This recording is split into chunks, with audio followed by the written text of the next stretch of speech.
miel de son pour le mythe de Fungoli, Afrique du Sud, parce que l'histoire nous renseigne que tu vas bête à l'issue sauter. Miel ok, bêti après yo, héritier bêti, présentement, papa n'a bien ouvert son, Aza n'a fait du Sud. Maintenant, on va peut expliquer la réalité où toujours vivre l'élo. Il y a l'élo toujours mon avec les combattants. Est-ce qu'il y a bien des actifs faciles comme bêta, il y a eu random des actes difficiles? Pourquoi, selon vous, en mouvement où il y a des combattants autour, il y a eu racisme? Moi j'étais énervé na bateau organisé qui Johannesburg à l'Héroïne de la Forêt parce que ça a fait un peu fiasco, vous voyez.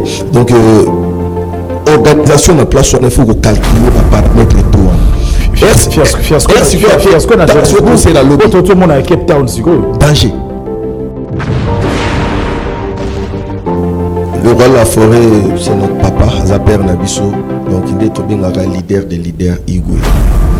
Mais d'autre part, na sala qui démarche moko ya makasi. Ou ils a que moni ça biso to abatuté ya ko ya na TV pour na ko beta tolo ko sala pour na baninga.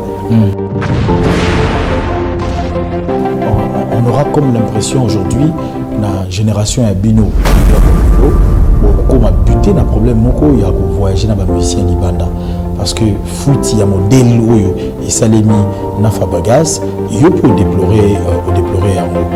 Est-ce que ils a dû il y a ba condition oyo vous voyager na ba beauté ou vous autres la bango peut-être il y a malonga te pas omoni ndenge ba leader ba sola na ba musicien. C'est pas n'importe quel leader a un charisme il y a convaincre l'esprit à musicien parce que t'as là malgré ba wenge bani ba bando ki ma na bango mais o ba mezo na ki ma le kaka ebele o ka mutu moko atikali mais so ba ko ki ma 5 6 ils manque charisme charisme et quand tu rappelles la place on a. Il est avec nous, il fait son entrée, on découvre ensemble. Je le reçois. Bienvenue l'artiste. Joey Star. Ah. Bagato. Merci d'honorer notre invitation. Ah ouais, comme d'habitude. Parce que moi, je ne sors pas comme ça. Puis, si vous m'invitez, et puis voilà, je dois honorer quand même. Ok. Je vous donne votre place. Merci beaucoup. Très bien habillé. Merci beaucoup. Puisqu'on parle d'habillement, il s'agit de cette veste qui est médiatisée ces derniers temps. Hein, et on parlerait de parmi la pièce où grand prêtre Lionel Messi à l'attaque. Oui, c'est ça. Donc, bon, ils ont encore ma pièce. Dans mon moment, il y a ma pièce en fait dans l'obima sous quoi. Donc parce que ouais, Kalaté toujours quand déjà été koto ba elanga. Et puis tellement peu saison dans le monde azoki dans le ballon d'or saison ils en ont moi likolo makasi donc. Voilà, je rappelle à tous ceux-là qui nous prennent en cours, mesdames et messieurs, vous tombez sur PS Musique, un invité, il s'agit de l'artiste Miel de Son, dit Double Revolver. Cet artiste, bien sûr, a mis sur le marché de disque congolais depuis le 18 juillet 2021 un album dénommé Préambule. Dans Préambule, plusieurs titres à succès, entre autres Make Sense qui fait Bonhomme son chemin. Nous allons en parler tout à l'heure, mais récemment, il était sur un podium pour honorer Papa Wemba. Miel de Son, sentiment à la Kenini. Normalement, le programme on a eu qui avant-hier. Ils ont demandé à Bana Matongé et on a vraiment encore une fois merci à Bana Litor parce que au moins histoire changera. Ok. Beaucoup nous avons changé l'histoire, nous avons changé en gros la couleur, la livre, beaucoup ça les langues mais l'histoire reste l'histoire parce que Bana Matongé va vendre mais non tout à l'heure tout bazobeta na part vivre la musique mais symboliquement on a artiste il y a Congo il y a des jeunes il y a génération nanga mon côté Papa Wemba andima qui a ateli manakiti na matana podium a pesa embongo a commencé la geste à fou et au fou là aloba que non la musique congolaise commence à changer de peau. Est-ce qu'on rappelle la son histoire et le canard non c'était quelque chose inattendu ils allaient qui préparer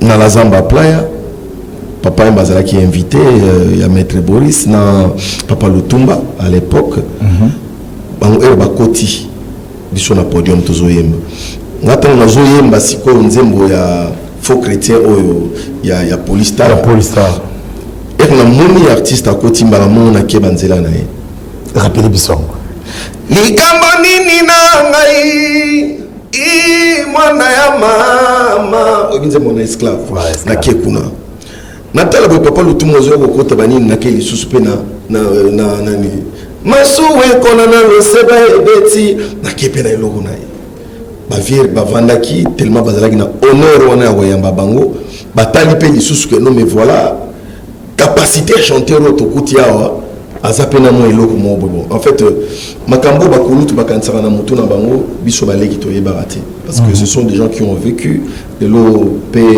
na ba milimo na bango pe manakima donc j'ai eu cette chance là c'était quelque chose que tout ça biso nyonso na wengi OK mais balobi ke yo donc j'allais ba pasteur baloba ke mafuta mafuta wana sikuza ezala likolo na le roi de la forêt a telemi papa Lutumba zo betelanga guitare papa Wimba Vandi azo encourager nga coach.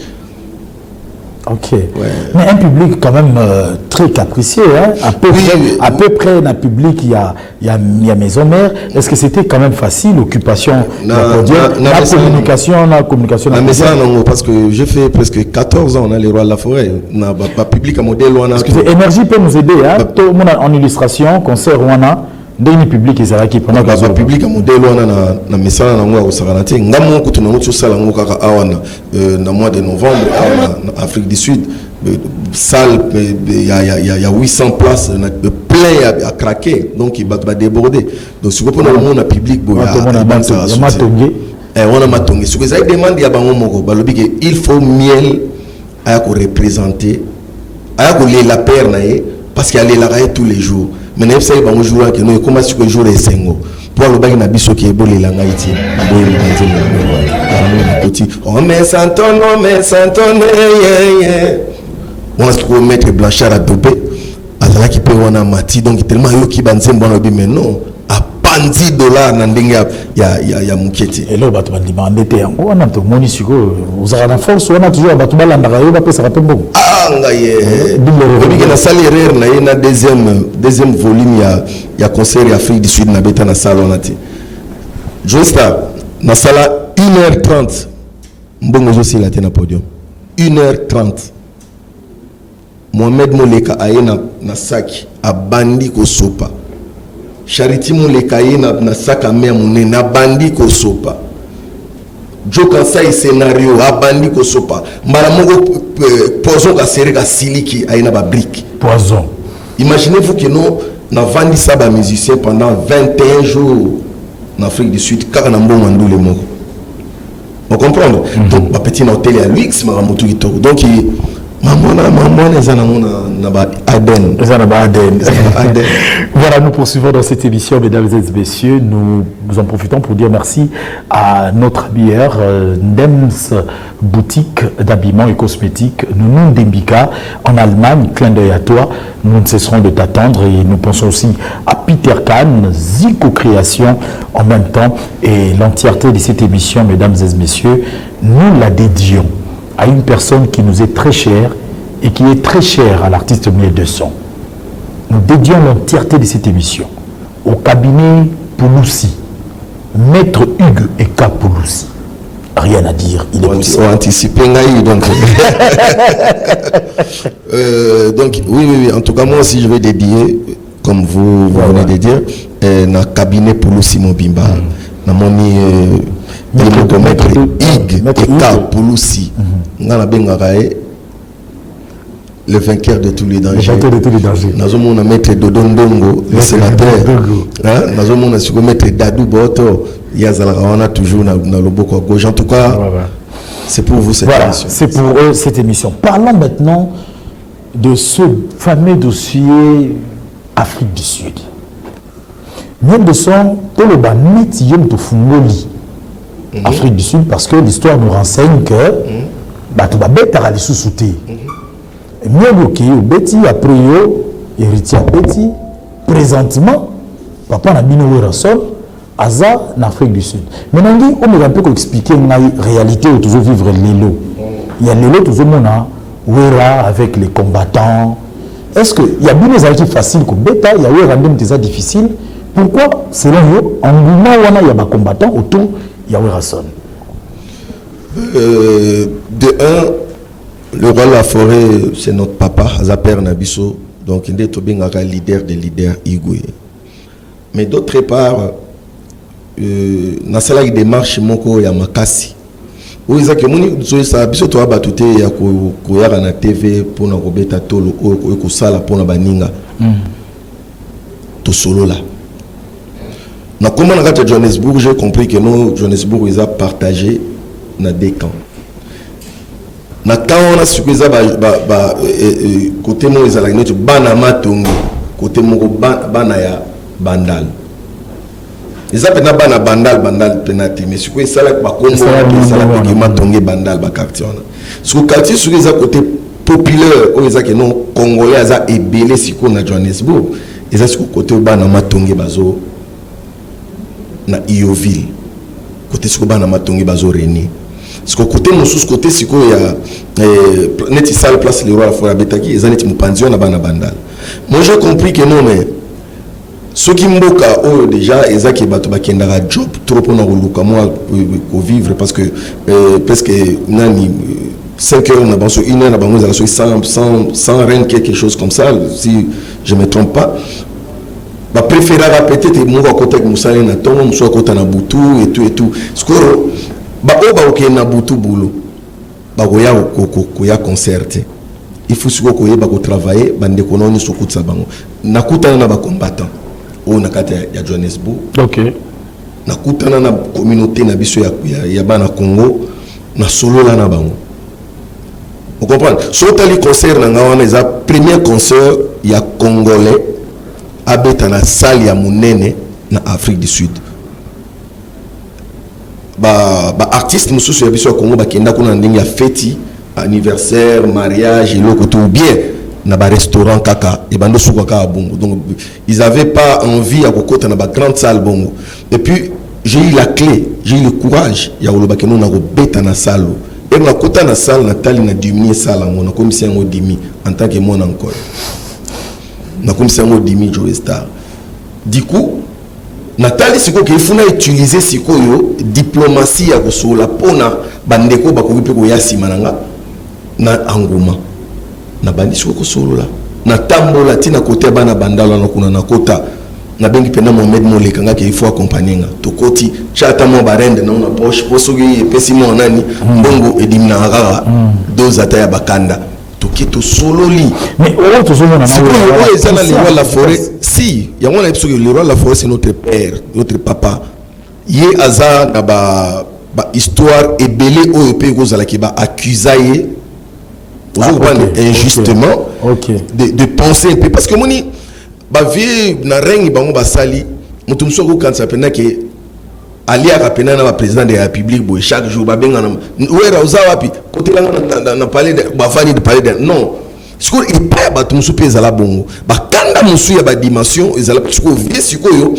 na kena soko littéraire bana maye musu ba yaki pe wana pe banini ba beti na banini ya mikemi mais luka pe ko soko la taka mo terrain mais na masolo na kota ki pe na masolo l'esprit a bien parce que na beta ki na durban premier congolais pe beta na salle na durban ngai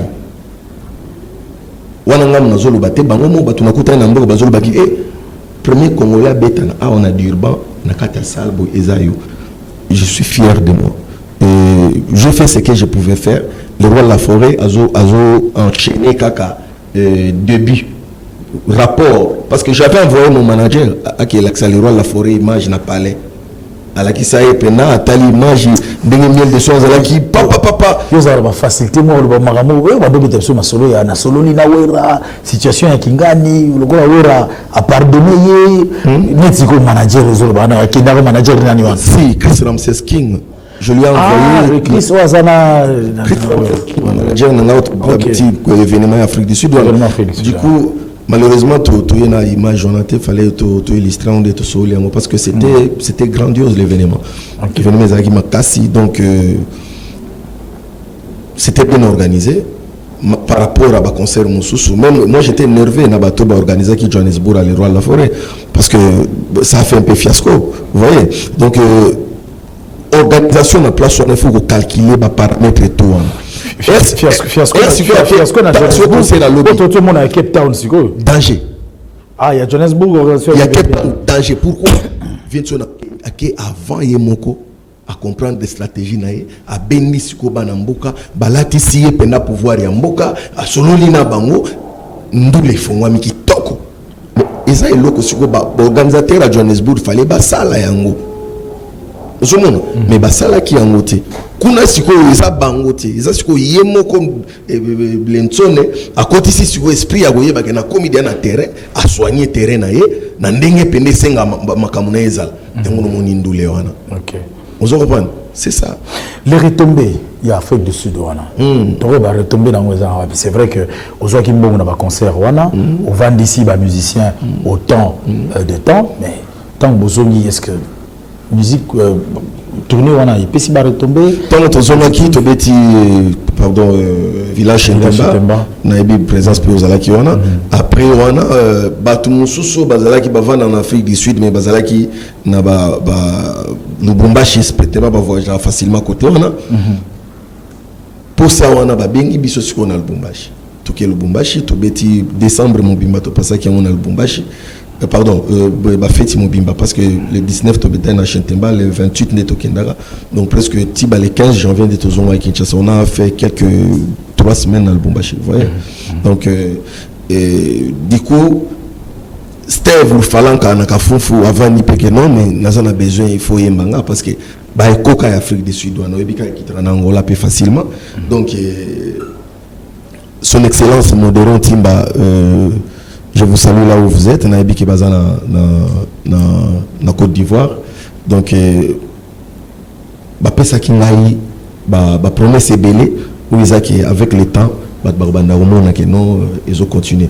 Mikolo PR na zonga qui, kakapo na concert wana, vieux moko archi daniko, atali yango na net bani na pesinga espace ya ko répéter na Kimpwanza. Donc na bandé ta concert wana chaque vendredi.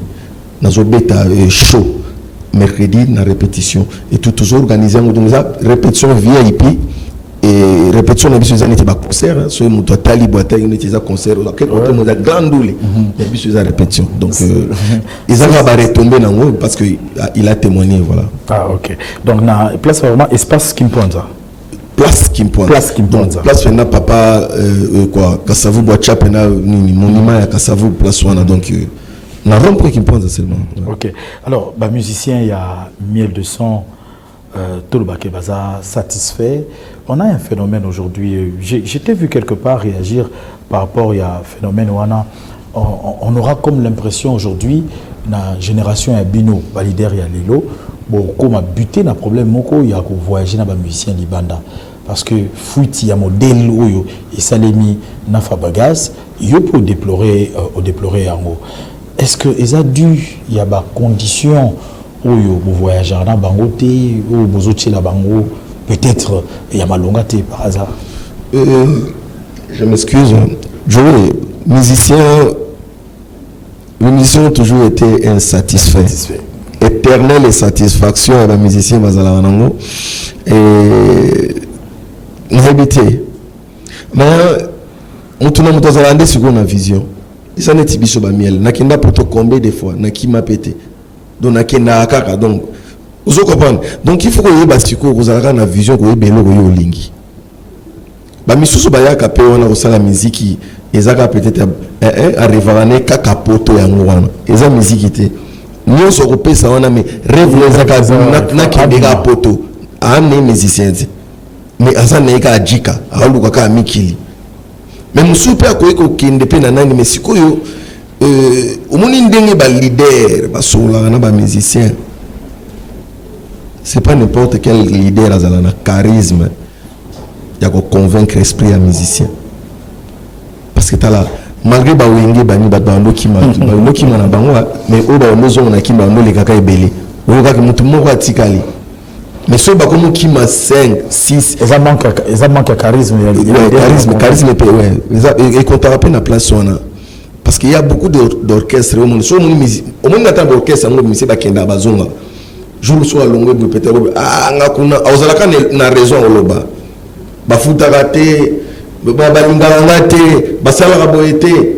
Tout le monde a un collègue mususi ba wenge ndenge biso to banda okende muna mutondo kinina ba raison na oui, mais ça bien été ba jeune baya kana ndule pona osala ndule baya raté na ndule pona calculer ka ke mikili mombo ke yo monika Champs-Élysées otali tour Eiffel lobi nzambe na ozonga suti balanda exemple ya babiso oyo tokenda tozonga tokozonga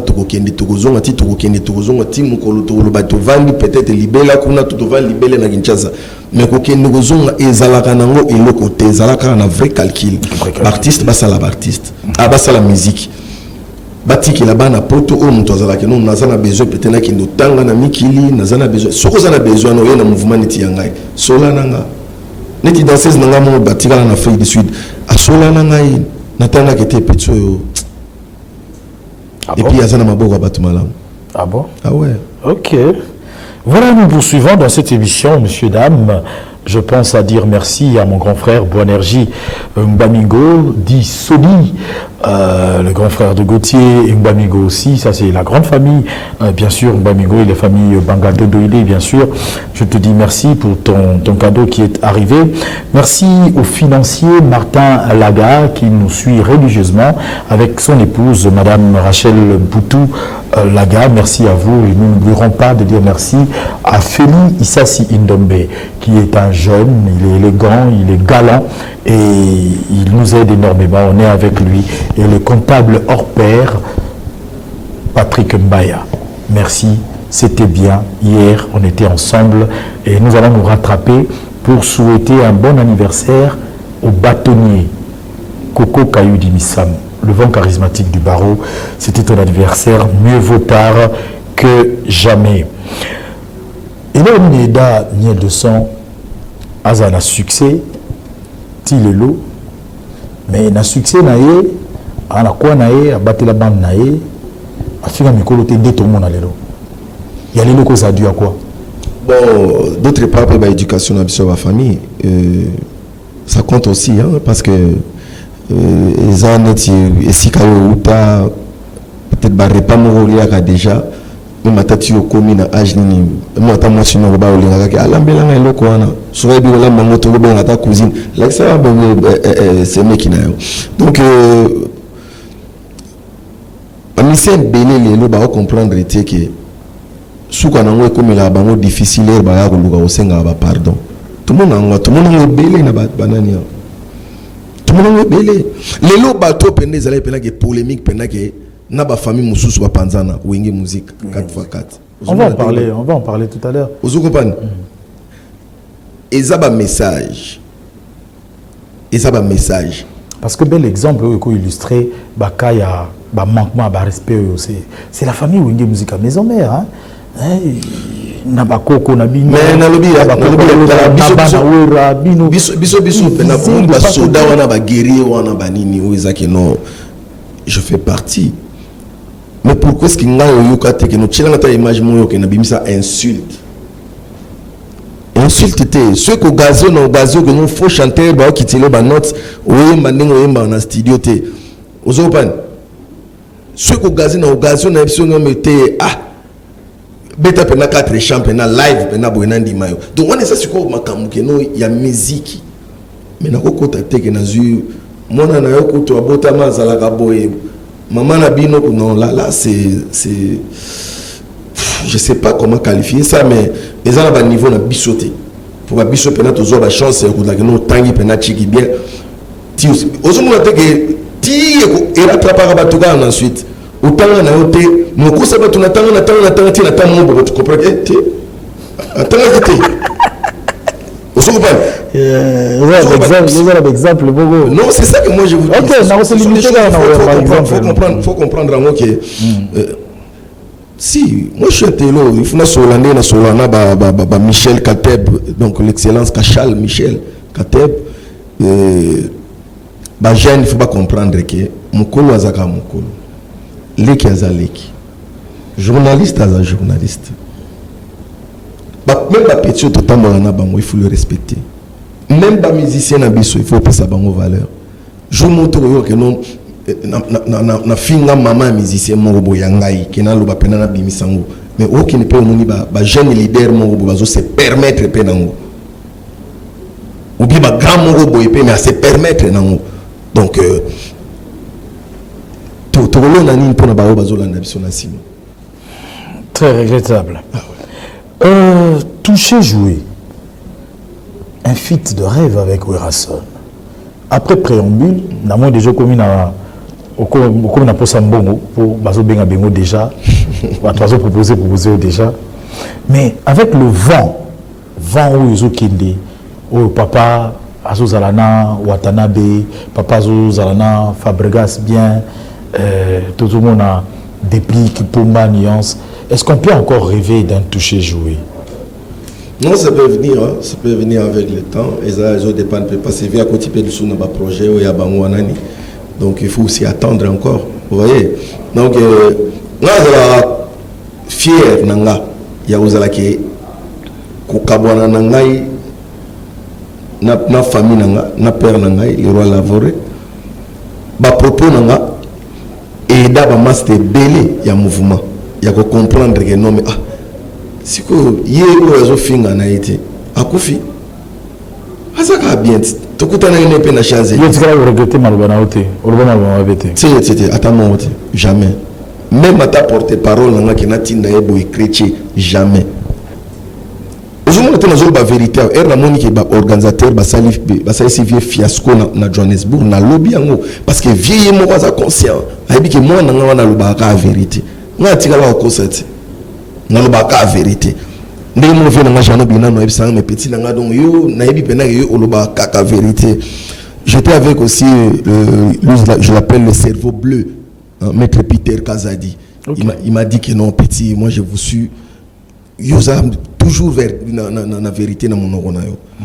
Ndenge mo ka vient na Alpha Mouya alinga tozala. Donc faut tout sur la vérité tu vas pas respecter pe ba respecter. Parlons de vérité. Famille, Wenge Musique à Maison Mère, et puis ici, Banibele, dont Yozali. La famille BCBG, on a comme l'impression que vous avez un problème dans la famille BCBG. Sushi a problème, on est où Tawapi. On a un problème. On a tenu des propos naïe. Banana Bandia. Et ce monde qui a tenir propos à moto. Parce que moi je suis pas comme tout le monde. Moi j'ai valeur. À travers la ban et belé bazoka éducation n'a parlé avant. Tu sais regarde seulement il dit que non mais voilà. Tu sais au moins de qui je parle? Non, je m'en fous de la personne, j'ai pas besoin de citer les noms du genre parce que émission Moni Batonga Nazotanga, Netiba Excellence Miguel Kateb Kachal Nazotanga lokola ba Klets Kabe ya Corino plus important que les Colton. Plus important. Nazotanga lokola ba PDG Serge Etinkom. Nazotanga lokola ba Max Moke MK étanchéité, lokola ba Papi Labila. Il y a une émission là, Bazola Nanga de partout. Je commence peut-être à taxer mon tout mon boyer, tout c'est pas mon genre. N'a m'expliquer par là c'est quoi.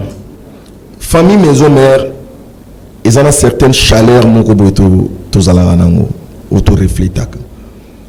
À cause de la conseil naïe, artiste que vous dites là, bah il dit que non moni pour aux hommes on que les gars inaperçus. Pour moi, on a peut-être que tout nos questions na yo, zogaye attaquer. Attaquer muto na moni yesu ki attaquer banini ayaka mabe azala muto ba manduki ya banini et tout ako kipino est-ce qu'on a zo tala est-ce que bien minute même manager ya Messi peut-être tout ça zo tala biso le vague non c'est gars là c'est qui là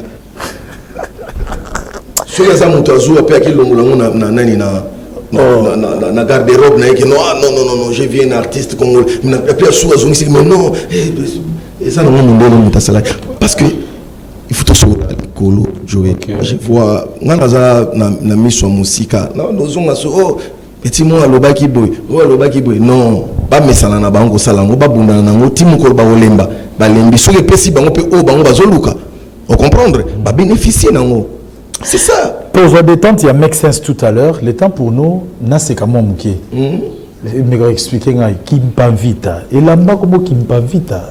Kimpa Vita, ouais.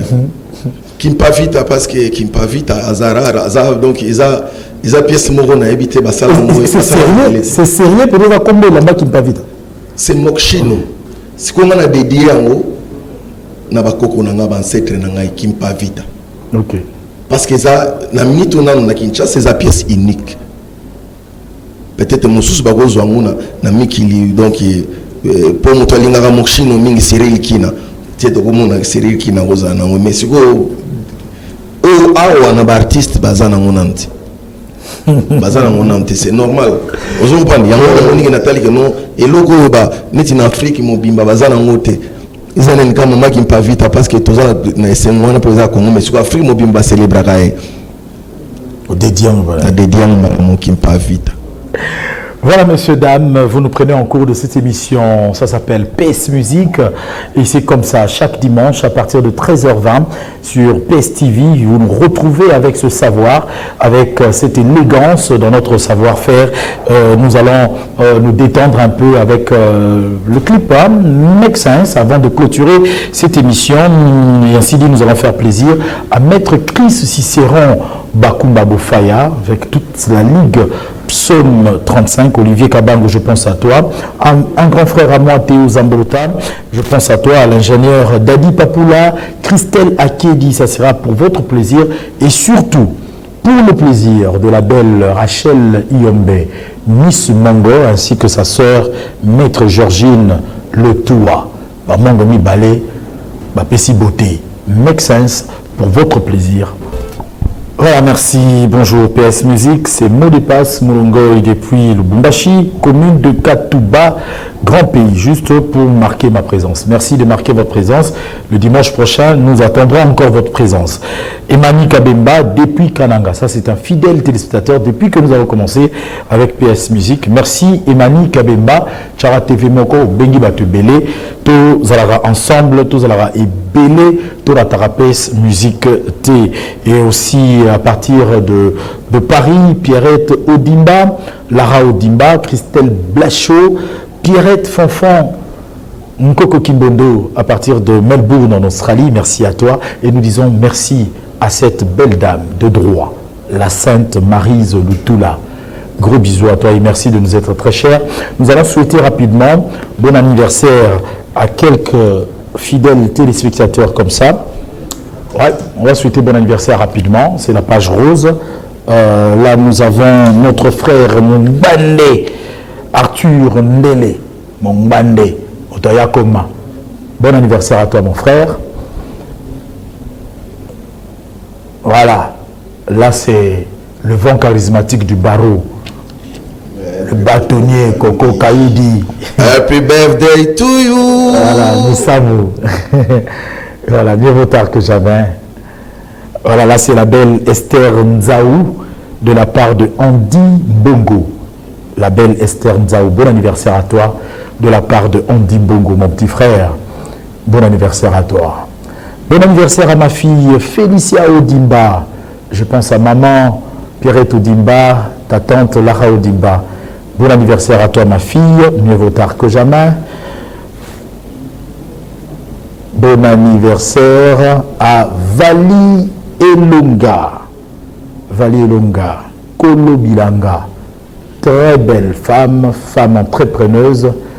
Rejouis-toi en ce jour de ta nativité. Et encore, ah ça c'est l'une de mes meilleures amies, Mireille Mbaki. Mireille Mbaki, bon anniversaire à toi et nous allons clôturer bien sûr avec la grande Paulette Kimutu, la lionne, PKK. Happy birthday, ma soeur. Paulette Kimutu, voilà, PKK, bon anniversaire à toi. la grande polka. Voilà, c'était donc de bon anniversaire à eux aussi. Clin d'œil à Janine Abaka, Beni Mangembi et Rika Sangwa, José Lobos. Ça, c'est de la part de Gaylor Kanza, le japonais le plus suspect, rien à dire. Et Urban Bibia au Katanga, Phil Kuntsevi à l'est du pays, nous pensons à toi. Didier Gourou Guitonge. Là, nous sommes à Matadi. Merci à vous. Alors, nous revenons. Je vais profiter d'abord de souhaiter aussi joyeux anniversaire à Papa Mokeseni. Et puis, voilà quoi. Merci beaucoup. Ok. Alors, le nouveau projet est déjà en chantier. Est-ce que vous avez qui déjà manifesté Dosé. Ah, c'est ça. Ça s'appelle Dosé. Dosé. Le nouveau concept. Dosé. Donc, Maxi Single Moko Oezo est déjà là. Donc, il a dédié Maître Ig pour aussi. Okay. Et puis, il a dédié Nzemo Moussoussouna Steve Lufalanka, le boss Steve Lufalanka, Naka Fonfou. Et puis, il y a Loko Moussoussou Rozalawana pour Nobini Samoki. Donc, dosé, quoi. Voilà. Et dans Dosé, on aura droit à un générique encore. Le tout dernier générique était vraiment de qualité, il faut le dire. Oui. Donc, c'est vrai que c'est ça qui est rata qui m'a élan, tant de promo. Et ça là, on a tant raté parce que les autres tout à l'heure, tu as na boîte bini gérer moi kala mais déjà va pas comprendre ngo les autres ngo tous beta na bango dosé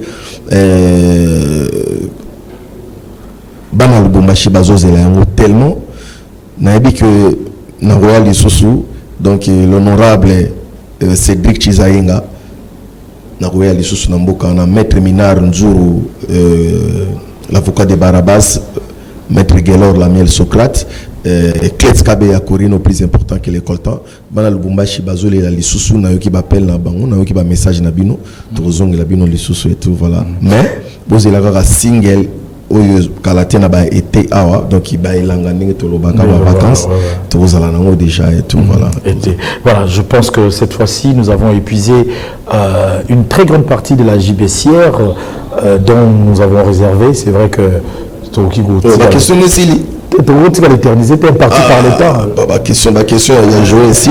Un parti par le temps. Maître Blachard à Dombe. Maître Blachard à Lombe. Donc, maman Antoinette Kipoul, Serre Nangaï, il y a Antoinette Kipoul, ma PC, bon dimanche, place Azali, Maître Sacré, l'Enfel, le sénateur, na PC, Bambote, place Azali. Ma mère, ma maman chérie, maman Kapi, Christine, na pesio bambote place aux Ali, et Azo, na palais, na bossanité les abeilles, Mobimba, petit nanga mbula mokeseni, et boulema, maître Shadrach Mazinga, na bossanité place aux Ali, son excellence Modéron Timba, excellence Patrick Hachi. Bon dimanche, et Sika Bozali quoi. Merci beaucoup Joe Star na invitation na yo. Okay. Alpha Mouya Talaki Bisso, Jano Binano Talaki Bisso. Le président Jano Binano. Et sali plaisir. Voilà, il y a sa fille qui est journaliste, Fallon Binano. Ok. Télévision. Donc on a nièce Nangaï quoi. Daniel Montot les DMC, Chris Ramses King na pesio bamote pas Ozali, Dodembenza Tripoli na Bosani été. Mika Montero. Merci beaucoup. Clin d'œil à Christian Mpombolite. Il faut à mon bandé, Mpombolite, ça c'est de la part d'énergie. Et bien sûr, les amis vrais entre nous original de Joe Star, je pense à Bobol le Zaché Banquette, Michel Issako qui était éprouvé, encore une fois de plus courage à toi mon ami et frère, Patrick Kanta Eka, l'enseignant il faut le dire, Mena Krisnat Kamalandoa, un blanc perdu en RDC, je te dis merci. Le banquet Junior Elonga, je pense à toi, on se retrouve au Parc de Prince, le Parc de Prince initié par le banquet puissant Joël Simba Makumbu Aki, main sur cœur, nous disons toujours énormément merci pour ta sympathie de nous être très chers. 600 Clim Malili à Congo, c'est là-bas qu'il faut se confier pour le froid de vos véhicules. Espérance Kayembe à partir de la Suède, Janine Capini à partir de Londres, je te dis merci et je clôture avec une petite sœur, une amie, consoeur D'autres fois, de l'autre côté, à Paris, Lumpungu Irène Soraya, Kafu Kafu. Mesdames et messieurs, c'en est fini pour ce dimanche. Dites merci à Énergie Lelo pour avoir coordonné, réalisé cette émission. Ntimba Nzouzi, Bakabwani Wapina Ebite Lelo, mais Kankou était au four et au moulin derrière les caméras. Merci à l'initiateur de cette chaîne. Prochain rendez-vous dimanche avec des invités surprises, bien sûr. Je vous dis bye. Merci à Guélor Kata. En cette année nouvelle 2022, mesdames et messieurs, nous vous présentons notre nouveau partenaire que nous appelons le groupe Moriloubi. Le groupe Moriloubi est spécialisé dans le multiservice, entre autres les formations, le cleaning, le brandage de véhicules, comme vous êtes en train de le voir ici, dans les ports-exports, le transport, de la vente de véhicules, la location de véhicules, mais n'oubliez pas, pour tout ce qui est de gardiennage et de sécurité, il faut penser comme cela au groupe Moriloubi. Moriloubi vient d'ouvrir de nouveaux bureaux à Bruxelles et en Turquie. Nous ne sommes pas, Moriloubi n'est seulement pas en RDC, n'est seulement pas à Kinshasa, mais Moriloubi a étendu comme cela son champ. Il est présentement en Belgique, aussi en Turquie. C'est un partenaire avec qui nous allons cheminer en cette année nouvelle 2022 et nous comptons que vous tous qui adhérez à notre chaîne puissiez penser comme cela à Moriloubi. Vous êtes à l'étranger, vous venez à Kinshasa, vous avez besoin de location de véhicules, pensez à Moriloubi. Vous avez besoin d'un gardiennage, vous avez besoin de la sécurité de qualité, pensez à Moriloubi. Vous voulez procéder au nettoyage de vos immeubles, de vos maisons, pensez à Moriloubi. Le fret aérien, le fret maritime en sécurité, pensez donc à Moriloubi. Meilleurs vœux donc à tous les clients de Moriloubi et nous ouvrons notre champ à d'autres partenaires pour cette année nouvelle. Nous vous attendons. Une seule adresse, le numéro qui est affiché sur le bas de vos postes téléviseurs. Vous nous appelez et nous allons bien sûr vous associer à cette campagne de publicité et nous allons cheminer ensemble. Choisissez Joe Star Télévision, Joe Star officiel, choisissez Moriloubi, c'est la solution par excellence.